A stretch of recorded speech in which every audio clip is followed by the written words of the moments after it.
Hello and welcome to this tutorial. We are going to go over the process, the formulas of how to find the number of subnets when we subnet a classful network, and also how to find the number of valid hosts in each one of those subnets. Okay, so we've gone over these before in some of the other examples, but here we're just going to focus on these exclusively because they're both very important. So the idea is for you to walk away from this tutorial being able to use these formulas every time successfully.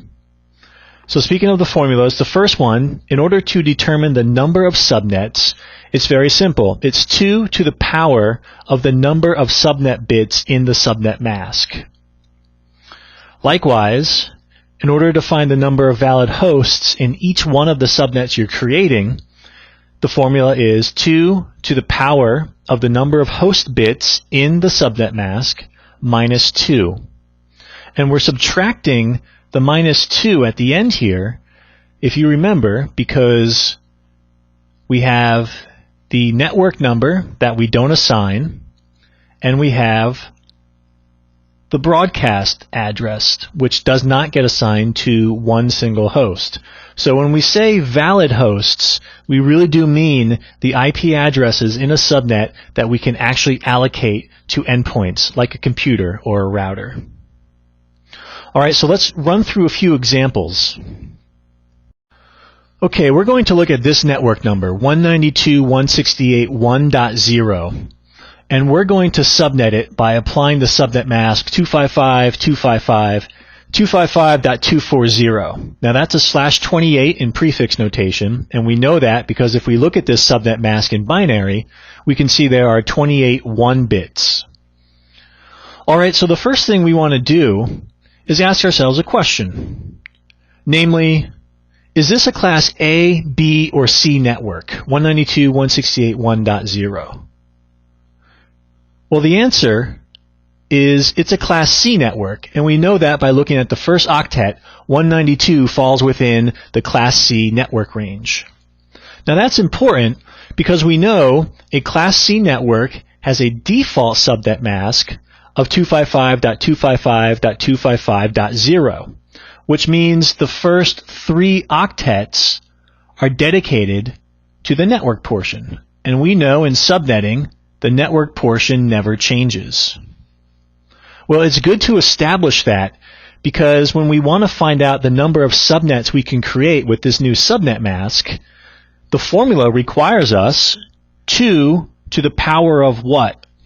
Well, we know what our network bits are. We can't touch them. That means the remaining ones in the subnet mask have to be our subnet bits. So here we have 4. This equals 2 times 2 times 2 times 2, which is 16. So by using this subnet mask, we can create 16 subnets, 2 to the power of 4 subnet bits. If we move on and now look at the hosts, our formula here is 2 to the power of the number of host bits. Well, we stole 4 host bits in this to make this subnet mask, so we only have 4 left. We plug that in our formula here, and in fact it's the same as a subnet.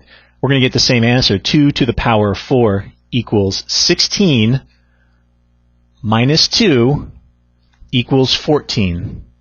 Don't forget, the minus 2, we're subtracting the network number and the broadcast number in order to find the number of valid hosts. Okay, so that's it. We've determined that by using this subnet mask, we can create 16 different subnets, and each subnet is going to have 14 valid hosts. Let's go ahead and look at another example.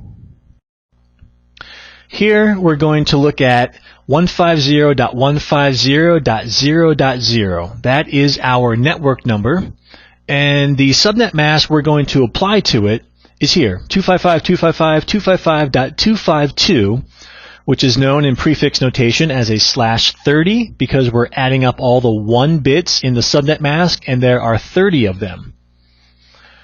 So just like we did last time, let's go ahead and ask ourselves a question. Is 150.150 a Class A Class B, or C network? The answer is going to be Class B, because 150 falls within the range of the Class B networks.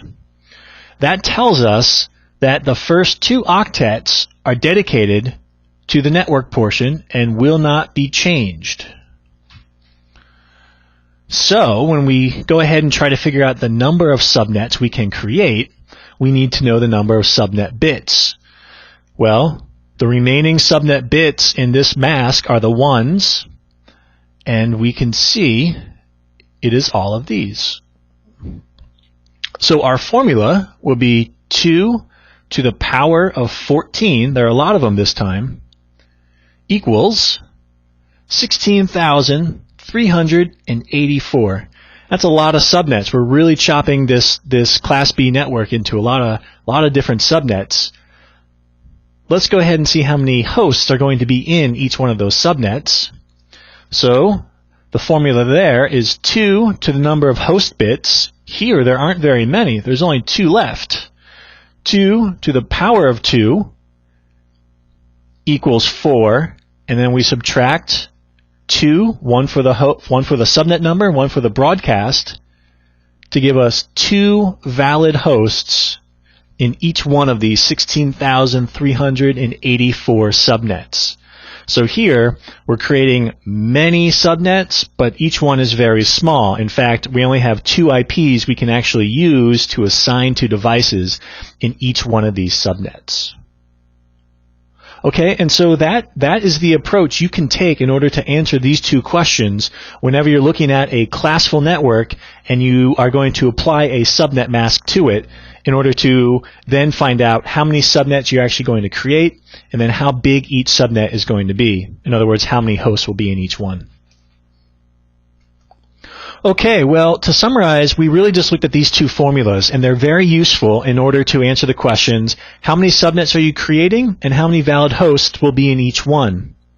So, focus on these in practice. Write out some network numbers. You can choose them randomly. Choose 1 or 2 Class A's, B's, and C's, and then choose a couple different subnet masks like we did, and then just walk through the process of each one. Determine the network bits, determine the subnet bits, and then determine the host bits. As long as you know those three pieces of information, you can use these formulas rather easily in order to answer these questions. Okay? So that is it. That is how to find the number of subnets and the number of valid hosts per subnet. Keep practicing, and thanks for watching. Okay, this tutorial is going to continue the lesson on subnetting and why it's important to know binary, and I'm going to just keep rolling out with that, and we'll see where it goes. We'll eventually want to get to my idea on magic number, which is not original, but the magic number idea with Cisco subnetting will greatly help you with your CCNA goal. So here I've got an IP address 192.168.3.55 IP version 4 address, and oftentimes in the CCNA you'll see it spelled like this with like a /24, right? So 192.168.3.55. Well, right off the bat, what does that mean? Well, what the /24 is, it's a shorthand for the subnet mask or the net mask, which in this case would be 255.255.255.0, okay? And why is this 24? Why does that relate to this? Well, these right here are octets, okay? So each octet is 8 bits in length. So if we were to write out 255.255.255.0 in binary, it would look like this. And it would be, there's the first octet, there's the second octet, third octet, let's see here, 1, 2, 3, 4, 5, 6, 7, and 1, 2, 3, 4, 5, 6, 7, 8. And it goes right off the page, so I'm going to make the font smaller so you can see it a little bit easier. Okay, so there it is. So, and it wouldn't, of course, be all ones at the end. It would be 0, 0, 0, 0, 0, 0, 0, 0. So, sorry about that. So, 255.255.255.0 in binary is 1, 1, 1, 1, 1, and then ones, and then ones, and then zeros. And if you were to count up all these ones, there are 24 ones. So there's where the slash 24 comes in. Okay, 24 ones and 8 zeros. So, and the way this works out is the process of the reason this is important to understand is that the process of finding the network is done by the router, and the router uses, when it does it, it uses a process called ANDing, which is essentially relates to logic, truth tables, and we'll talk about that right now. So what the router was going to do, if the router gets this IP address right here and this subnet mask, what it does is it logically ANDs, right, AND, logically ANDs the IP address with the subnet mask to find the network. So in this case, I'm going to write out now the IP address. So 192 is this. All right, that's 192. 128-bit plus the 64-bit makes 192. Remember, this is place values, right? So for every 8 binary bits like this in a numeral, you've got the 128's place, 64's place, 32's place, 16's place, 8's place, 4's place, 2's place, and the 1's place. Or 2 to the 0, 2 to the 1, 2 to the 2, 2 to the 3, 2 to the 4, 2 to the 5, 2 to the 6, and 2 to the 7. Okay, so there's 192, right? This one is in the 128's place right here. This one is in the 64's place right here. If you add those two together, you get 192. So this is the number 192 written in binary. And then 168, well, this is how you do it. You say, do I need a 128? Yes, 128. Do I need a 64? No. Do I need a 32? Yes. 128 plus 32 is 160, right? So I don't need a 16-bit, but I do need an 8-bit. And now I have the number 168 in binary. 128 plus 32 is 160, plus 8 is 168. All right, now the number 3, that's pretty easy. 0, 0, 0, 0, right? And then 4, 2, 1, so 4. No, I don't need a 4, I need a 2 and a 1. Okay, there we go, that's the number 3. And then the number 55, that's going to be 0, 0, 1. And then 32 plus 16 is 48, so I need another 1, right? 48 plus 8 is 56, so that's not it. And so then I'll need the rest here. And that's 55. Let's count it up and see if I did that correctly. 32 plus 16 is 48. That's 52, 54, and 55. That's correct. So here we have the number 192.168.3.55 in binary, and the subnet mask down below in binary. And so now we're going to do a logical ANDing. And logical ANDing goes back to logic, and I'll see if I can bring the proper symbols up. Let's go to Wikipedia, and just really quickly, let's see here, go to Google. Okay. Logical AND, right? Logical conjunction, just look it up very quickly in Wikipedia and bring it up, and here it is. Here's the truth table in Wikipedia, the truth table of P and Q. So if P and Q, then this. So if P is true and Q is true, then you have a truth. If P is true and Q is false, you have a false. If P is false and Q is true, you have a false. And if P is false and Q is false, then you have a false, right? Well, with binary, with Boolean logic, George Boole changed the trues and falses basically, or proposed that we use the numbers.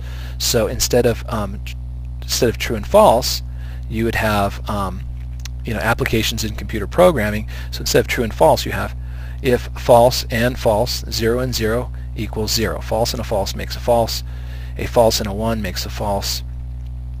A true and a false, a 1 stands for true, true and a false makes a false, and a true equals a true. So we apply that logic here, and what I'll do is underline this,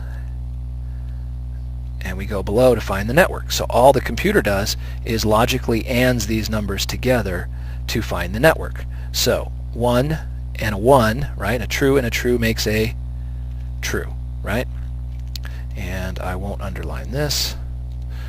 And then a true and a true makes a true, and then a false and a true makes a false, false and a true makes a false, and so on and so forth.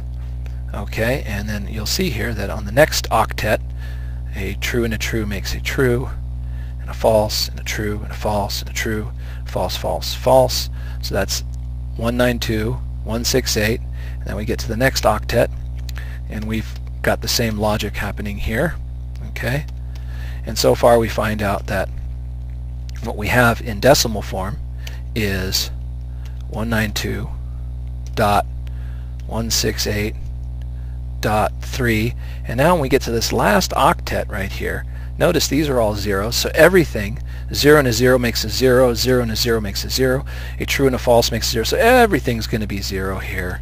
And so we find out that the network is 192.168.3.0.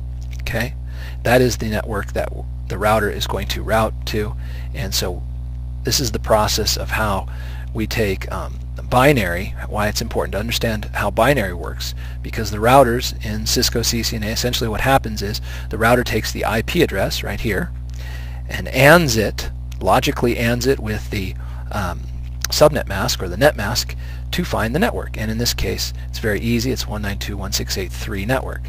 Now, a lot of people just know this instinctively, and this is really great, and everything works out fine until somebody comes up with a subnet mask like this and turns this to a 28. So now it's /28, and now it's a 255.255.255, and /28 would turn into a 240. So you have a funny subnet mask now with 255.255.255.240, and you've got to solve the same problem. And that's where it becomes difficult, and that's where the magic number comes in handy as well, which I'll talk about in the next tutorial.